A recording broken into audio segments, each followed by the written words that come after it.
système éducatif, en Belgique francophone, s'est donné 4 missions à remplir. Parmi celles-ci, les revues d'analyse, telles que la revue Nouvelle, peuvent y contribuer à au moins 2 niveaux.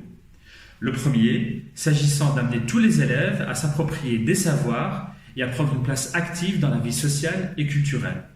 Le second, s'agissant de préparer tous les élèves à être des citoyens et des citoyennes responsables, capables de contribuer au développement d'une société qui soit démocratique, solidaire, pluraliste, respectueuse de l'environnement et ouverte aux autres cultures.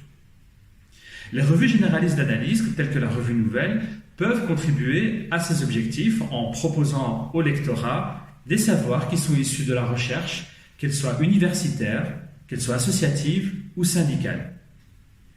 La diversité des chercheurs, des chercheuses et des intellectuels qui s'expriment dans leurs colonnes est une de leurs forces, tout comme d'ailleurs la diversité des sujets qui y sont abordés.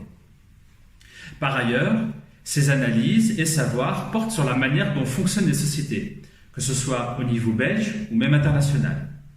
Ils portent aussi sur leurs diverses composantes et aident ainsi à une meilleure compréhension des enjeux politiques et des débats qui les concernent. Mais ils aident aussi à mieux comprendre les politiques publiques qui sont mises en œuvre, et ce, dans les diverses sphères sociales, politiques, économiques, culturelles, etc. La revue Nouvelle s'inscrit totalement dans cette perspective. On peut le voir par exemple à travers les différents thèmes qui sont traités dans ces dossiers thématiques durant l'année 2022. Par exemple, la mobilisation autour et avec les personnes sans papier, ou encore les politiques publiques qui sont menées au Brésil durant la période de la présidence Bolsonaro, ou encore la manière dont les individus et les groupes vivent en Russie la situation actuelle de guerre. À travers le traitement de tous ces sujets, la revue Nouvelle ne prétend pas à la neutralité. Au contraire, elle se veut engagée, défendant des valeurs de justice et de progrès social, politique, économique, culturel et environnemental.